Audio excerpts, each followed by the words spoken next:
భారత్లో భారీ పేలులకు హఫీజ్ సయీద్ కుట్ర పన్నాడు అనే సంకేతాలే వస్తున్నాయి. పుల్వామా తరహాలో మరో దాడికి హఫీజ్ సయీద్ కుట్ర పన్నినట్టుగా తెలుస్తోంది. ఆర్మీ లక్ష్యంగా పుల్వామా తరహా దాడులకు హఫీజ్ సయీద్ భారీ స్కెచ్ చేశాడు అనే విషయాలు వెలుగులోకి వస్తున్నాయి. ఈ నెల 28వ తారీఖున పాకిస్తాన్లో పంజాబ్ ప్రావిన్స్లో భారత్కు వ్యతిరేకంగా ఉగ్రవాదులతో కలిసి మంత్రులు, క్రికెటర్లు, ఉగ్రవాదులు వీళ్ళంతా కలిసి ర్యాలీ తీశారు.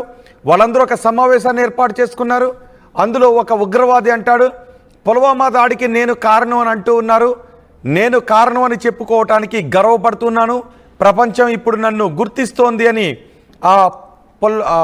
పహల్గామ్ దాడికి సూత్రధారిగా చెప్పుకుంటున్న లష్కరే తోయిబా ప్రతినిధి చెబుతూ ఉంటాడు. ఉగ్రవాదులతో కలిసి మంత్రులు ర్యాలీలో పాల్గొనడం, వాళ్ళంతా కలిసి ఒకే వేదికపై ఉండడం ఇప్పుడు భారతదేశంలో ఏదో భారీ స్కెచ్కి ప్లాన్ చేశారు అనే సంకేతాలే కనిపిస్తున్నాయి. పాకిస్తాన్లో 50 నగరాల్లో హఫీజ్ ర్యాలీలు తీశాడు. హఫీజ్ కొడుకు ఆ ర్యాలీలో పాల్గొన్నాడు. పాకిస్తాన్ మంత్రులు, ఆర్మీ, ఉగ్రవాద నాయకులు ప్రసంగాలు, మంత్రుల మాటలు చూస్తూ ఉంటే పాకిస్తాన్ మరో దాడికి ప్లాన్ చేసింది అనే అనుమానం ప్రస్తుతం కలుగుతూ ఉంది. పాకిస్తాన్లో ప్రస్తుతం అలాంటి సంకేతాలే పాకిస్తాన్ ఇస్తూ ఉంది. ఇక్కడ ఆ స్టేజ్ని పంచుకోవడం మరి ప్రపంచం అంతా కూడా చూస్తూ ఉంది. ఒకే వేదిక పైన పాకిస్తాన్ మంత్రులు ఉన్నారు, పాకిస్తాన్ ఉగ్రవాదులు ఉన్నారు, పాకిస్తాన్ ఉగ్రవాది కొడుకు కూడా ఉన్నాడు. భారత మోస్ట్ వాంటెడ్ ఉగ్రవాదులు అందరూ కూడా అదిగో మీరు ఆర్టీవీ స్క్రీన్ పైన చూడండి. ఒకే వేదికను పంచుకున్న వాళ్ళలో ఈ ఉగ్రవాదులు, పాకిస్తాన్ మంత్రులు కూడా మనకు అక్కడ కనిపిస్తున్నారు. మనం మొదటి నుంచి ప్రపంచ దేశాలకు చెబుతున్నది ఇదే. ఇప్పుడు మన దౌత్య బృందాలు కూడా విదేశాలకు వెళ్ళి పాకిస్తాన్ ఏ విధంగా ఉగ్రవాదులను రెచ్చగొడుతోంది, ఉగ్రవాదులను ఏ విధంగా పెంచి పోషిస్తోంది అనే విషయాలు మనం చెబుతున్నాం.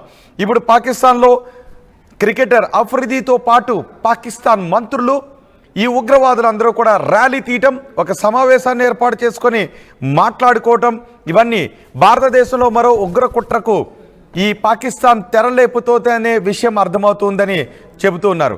పాకిస్తాన్ మినిస్టర్స్ ఉగ్రవాదులు ఆలింగనాలు చేసుకోవడం, ఒకరికొకరు పొగుడుకోవటం, ఇవన్నీ చూస్తూ ఉంటే మరో దాడికి ప్లాన్ చేశారా అనే అనుమానాలే వ్యక్తమవుతున్నాయి. సైఫుల్లా అతను పిలుచుకుంటూ ఉన్నాడు, నేను చాలా గొప్పవాణ్ణి అని చెప్పుకుంటూ ఉన్నాడు. సైఫుల్లా ఈ ఉగ్రవాది కూడా లష్కరే తోయిబా కీలక నేత. సైఫుల్లా అంటాడు, ఈ పహల్గామ్ దాడికి నేనే కారణం అని అంటూ ఉన్నారు. సో ఈ పహల్గామ్ దాడికి నేను కారణం అనడం ద్వారా నా పేరు ప్రపంచానికి తెలుస్తోంది, నేను చాలా గొప్పగా ఫీల్ అవుతున్నాను అని ఈ సైఫుల్లా చెప్తున్నాడు. మొదటి బాక్స్లో మీరు చూడండి, క్రికెటర్ షాహిద్ అఫ్రిది ఆ ర్యాలీలో పాల్గొన్నాడు. అక్కడ ఉన్న ప్రజలందరికీ కూడా అభివాదం చేసుకుంటూ వెళ్తున్నారు. నిజానికి ఇక్కడ ఏమైంది అంటే సైన్యంలో ధైర్యం చచ్చిపోయింది. పాకిస్తాన్ సైన్యంలో ఒక పక్క ధైర్యం చచ్చిపోయింది. మనం ఆల్రెడీ నీళ్లు ఆపేయడంతో ప్రజలు తిరగబడే పరిస్థితి వచ్చింది. ఇప్పుడు ఏం చేయాలో తెలియక ఈ ఉగ్రవాదులు, సైనికులు, పాకిస్తాన్ పాలకులు, పాకిస్తాన్ క్రీడాకారులు, వీళ్ళందరూ ఈ క్రీడాకారులు కూడా, ఎందుకంటే వాళ్ళలో జనాల్లో ఒక క్రేజ్ ఉంటుంది. క్రీడాకారులు అనగానే జనాల్లో ఒక క్రేజ్ ఉంటుంది కాబట్టి ఇలా అఫ్రిదిని తీసుకొచ్చి ఉగ్రవాదులతో కూడిన ర్యాలీలో పాల్గొనేలాగా చేశారు. అంతేకాదు చూడండి, ఒకసారి చేయి కలుపుకొని మేమేదో ఐక్యత అన్నట్టుగా చాటుతున్నారు. ఇదంతా ఎందుకంటే భారత్ విజయాన్ని సాధించింది. ఇప్పటికే పాకిస్తాన్ ప్రధాని కొన్ని వేదికలపై మాట్లాడుతూ ఉన్నాడు, నిజాన్ని చెబుతూ ఉన్నాడు. మమ్మల్ని భారత్ ఏ విధంగా కొట్టింది అనే విషయం గురించి మాట్లాడుతూ ఉన్నాడు. మేము ఊహించే లోపే భారత్ మమ్మల్ని చితక్కొట్టేసింది అని పాకిస్తాన్ ప్రధాని అంటూ ఉన్నాడు. ఈ మాటలన్నీ కూడా పాకిస్తాన్ ప్రజల్లో కొంత అభద్రతా భావాన్ని, పాలకులపై హేమైన భావాన్ని పెంచే విధంగా ఉన్నాయి. అంతేకాదు భారతే వెనక వెళ్ళిపోతే నీళ్ళు ఎందుకు ఇవ్వట్లేదు అని పాకిస్తాన్ ప్రజలు పాలకులను అడుగుతున్నారు. ఇప్పుడు పాకిస్తాన్ ఏం చెప్తోంది, మనం భారత్పై విజయాన్ని సాధించామని చెప్తోంది. మరి విజయాన్ని సాధించిన వాళ్ళైతే నీళ్లు పట్టుకురావాలి కదా అని వాళ్ళ ప్రజలు అడుగుతూ ఉన్నారు. అవును కదా అని నాలుక ఖర్చుకున్న ఈ పాకిస్తాన్ పాలకులు నీళ్లను పట్టుకొస్తాం, లేదంటే రక్తాన్ని పారిస్తామంటూ మళ్ళీ పిచ్చికోతలకు వస్తూ ఉన్నారు. అందుకే ఇప్పుడు పాకిస్తాన్ ప్రజల్లో ఒక ధైర్యాన్ని తీసుకొచ్చే విధంగా, మళ్ళీ పాకిస్తాన్ ప్రజల్లో వాళ్ళ పాలకులపై కొంత నమ్మకాన్ని కలిగించే విధంగా చేసేటటువంటి చర్యలకు పాల్పడుతున్నారు. అందులో తోడు దొంగలు అందరూ కూడా కలిసి ఇలా వేదికలను పంచుకుంటూ ఉన్నారు. ఆ వేదికపై పంచుకున్న దొంగల్లో పాకిస్తాన్ పాలకులు ఉన్నారు, పాకిస్తాన్ ఉగ్రవాదులు ఉన్నారు, పాకిస్తాన్ క్రీడాకారులు ఉన్నారు. సో వీళ్ళందరూ కలిసి అక్కడ ఉండి పాకిస్తాన్ సైనికులు ఉన్నారు. చూడండి ఒకసారి పాకిస్తాన్ జెండాలు పట్టుకుని రోడ్లపైన పాకిస్తాన్ పాలకులు చెప్పే మాటల్ని వింటూ పాపం తలలు ఊపుతూ ఉన్నారు. వాళ్ళని చూస్తూ ఉంటే మీకు ఏమనిపిస్తుందో ఏం గుర్తుకొస్తుందో మీరు కామెంట్ బాక్స్లో తెలియచేయండి. మా ప్రతినిధి మధు ఉన్నారు పూర్తి సమాచారం అందించడానికి. మధు, ఇప్పుడు పాకిస్తాన్లో ఈ నెల 28వ తారీఖున ర్యాలీ తీసి పాకిస్తాన్ పాలకులు, సైనికులు, క్రీడాకారులు వీళ్ళందరూ ర్యాలీ తీసి భారత వ్యతిరేక నినాదాలు చేశారు. భారత్పై మరోసారి విషం కక్కే ప్రయత్నం చేశారు.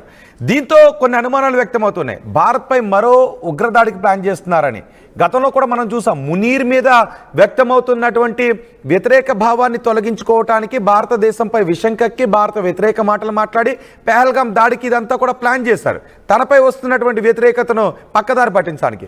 ఇప్పుడు పాకిస్తాన్లో పాలకులపై వ్యతిరేకత వస్తుంది, సైనికులపై వ్యతిరేకత వస్తుంది, ఈ ఉగ్రవాదులపై అసహ్యం కలుగుతుంది. కానీ వీళ్ళందరూ కలిసి ఇప్పుడు మళ్ళీ సమావేశం కావడం, ఏదో ఒక దాడికి ప్లాన్ చేస్తున్నారని అనుమానాలు వ్యక్తమవుతున్నాయి. సో ఎలా చూడాలి దీన్ని?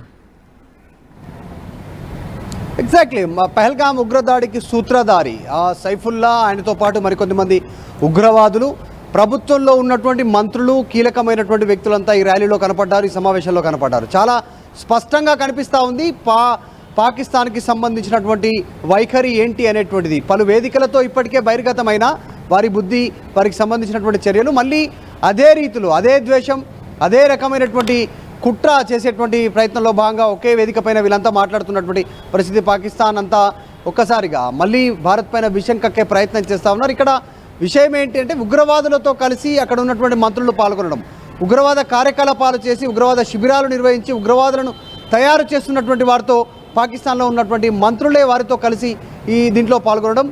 సైఫుల్లా ఖాన్ భారత్ పైన విషం కక్కే ప్రయత్నం చేశారు. ముఖ్యంగా హఫీజ్ సయ్యద్ సంబంధించినటువంటి అత్యంత కీలకమైనటువంటి ఉగ్రవాదాలలో కీలకమైనటువంటి వ్యక్తి, ఉగ్రవాద కార్యకలాపాలు పోషించేటువంటి వ్యక్తులు. వీరి హఫీజ్ సయ్యద్ కొడుకు దీంట్లో హాజరైనట్టుగా కూడా గుర్తించారు. ఎప్పటికప్పుడు నిఘా వర్గాలు సమాచారం సేకరిస్తూ ఉన్నాయి. ఇంతమంది ఈ హఫీజ్ సయీద్ కొడుకున్నాడు. ఆ హఫీజ్ సయీద్ కొడుకే మాట్లాడాడు కూడా ఒక బయట ఉంది. ఒకసారి హఫీజ్ సయీద్ కొడుకే మాట్లాడాడు, విందాం.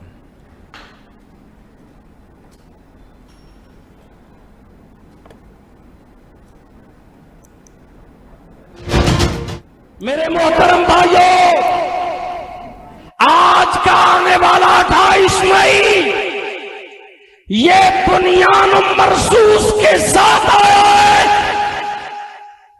कुरान मजीद में अल्लाह ताला के ये अल्फाज बोले हुए, इन्नल्लाह युहिब्बुल्लज़ीना युक़ातिलूना फी सबीलिही सफ़्फ़न कअन्नहुम बुनियानुम मरसूस।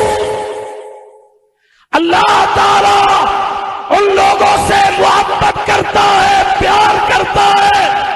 अल्लाह की रहमत, नुसरत, गलबे उन लोगों के साथ है युक़ातिलूना फी सबीलिही, जो अल्लाह के रास्ते में जिहाद और क़िताल करते हैं।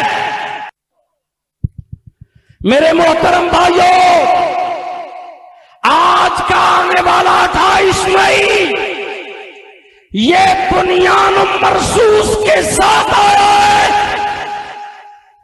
कुरान मजीद में अल्लाह ताला के ये अल्फाज बोले हुए, इन्नल्लाह युहिब्बुल्लज़ीना युक़ातिलूना फी सबीलिही सफ़्फ़न कअन्नहुम बुनियानुम मरसूस। अल्लाह ताला उन लोगों से मोहब्बत करता है, प्यार करता है। अल्लाह की रहमत, नुसरत, गलबे उन लोगों के साथ है युक़ातिलूना फी सबीलिही, जो अल्लाह के रास्ते में जिहाद और क़िताल करते हैं। సో పాకిస్తాన్లో ఇలా సమావేశాన్ని ఏర్పాటు చేసుకుని గొంతు చీరేలాగా మాట్లాడుకున్నారు, గొంతు పగిలేలాగా మాట్లాడుకున్నారు. పాపం ఆ ప్రజలకు మాత్రం ఇంకా నమ్మకం కలగడం లేదు వాళ్ళపైన. వాళ్ళు ఒక్కటే అడుగుతున్నారు, యుద్ధంలో మీరు విజయాన్ని సాధిస్తే నీళ్లు పట్టుకురండి అని అడుగుతున్నారు. దానికి పాపం వాళ్ళకి ఏం సమాధానం చెప్పాలో అర్థం కావట్లేదు. మనమా వాళ్ళకి నీళ్ళు ఇచ్చే అవకాశం లేదు. వాళ్ళు రక్తం పారేస్తూ ఉంటున్నారు, మనం ఏం చెప్తున్నాం? నీళ్లు రక్తం ఒక చోట పారు అని మనం చెప్తున్నాం. శాంతి, నీళ్లు ఒక చోట పారితే తప్ప నీళ్లు రక్తం ఒక చోట పారు అని మనం చెప్తున్నాం. ఇప్పుడు పాకిస్తాన్ పాలకులకు జనాలకి ఏం చెప్పాలో అర్థం కావడం లేదు. మనం యుద్ధంలో విజయాన్ని సాధించామని ఆ పనికి మాలిన పాకిస్తాన్ పీఎం మాట్లాడుతూ ఉంటే పాపం ఆ ప్రజలు చెప్పింది వింటూ ఉన్నారు. వాళ్ళలో ఇప్పుడు ఒక డౌట్ వచ్చింది, నిజంగా మనం యుద్ధాన్ని గెలిచామా? ఒకవేళ మనం యుద్ధాన్ని గెలిచుంటే భారత్ దగ్గర నుంచి కాల్పుల విరమణ కాదు, ముందు నీళ్లు కదా తేవాలి అని వాళ్ళు అడుగుతున్నారు. మనం నీళ్ళు ఇచ్చే అవకాశం లేదు, మీరు దిగి రాకపోతే, ఉగ్రవాదులను అంతమొందించకపోతే నీళ్ళు ఇచ్చేది లేదు అని మనం చెప్తున్నాం. అందుకే ఇప్పుడు ప్రజల్లో వాళ్ళు ఎటువంటి సంకేతాలు పంపించాలనుకున్నారు అంటే, ఇదిగో ఉగ్రవాదులతో కలిసి వాళ్ళందరూ కూడా లష్కరే తోయిబా నేతలు. లష్కరే తోయిబా ప్రపంచం గుర్తించిన ఉగ్రవాద సంస్థ, హఫీజ్ సయీద్ ప్రపంచం గుర్తించిన ఉగ్రవాద సంస్థ, మసూద్ అజార్ ప్రపంచం గుర్తించిన ఉగ్రవాది. వీళ్ళందరితోనూ కలిసి వాళ్ళు తిరుగుతూ ఉన్నారు. చూసారా, ఉగ్రవాదులను అంతమొందించామని చెప్తున్నారు, కానీ మనందరం ఒకటిగా ఉన్నాము, ఐక్యంగా ఉన్నామని వాళ్ళు చేయి కలిపి పైకెత్తి పట్టుకున్నారు. చూడండి ఒకసారి, ఆ ఫోటోగ్రాఫర్ని కూడా మీకు చూపిస్తాను. సో ఇలా అలా చేయి కలుపుకొని వాళ్ళు పైకి పట్టుకుని మేమంతా ఐక్యంగా ఉన్నాం అంటే, ఉగ్రవాదులు, పాలకులు, సైనికులు మేమంతా ఐక్యంగా ఉన్నాము అని చెప్పే ప్రయత్నాన్ని వాళ్ళు చేస్తారు. పాపం అక్కడ జనాలు మాత్రం నమ్మట్లేదు. హఫీజ్ సయీద్ చెప్తున్నాడు, సైఫుల్లా కసూరి వంటి వాళ్ళు పాకిస్తాన్లో ఏకంగా 20 కోట్ల మందికి ప్రాతినిధ్యం వహిస్తున్నారు అని చెప్తున్నాడు. ఈ సైఫుల్లా కసూరి అంటాడు, ఇప్పుడు నన్ను ప్రపంచం గుర్తించింది, నేను పహల్గాం ఉగ్రదాడికి కారణం అని చెప్తున్నారు, నన్ను ఇప్పుడు ప్రపంచం గుర్తించింది, నేను గ్రేట్గా ఫీల్ అవుతున్నాను అని చెప్తున్నాడు. ఈ కార్యక్రమంలో అత్యంత బాధాకరమైన విషయం, ఆశ్చర్యకరమైన విషయం ఏంటంటే, పహల్గాం ఉగ్రదాడికి సూత్రధారిగా భావిస్తున్న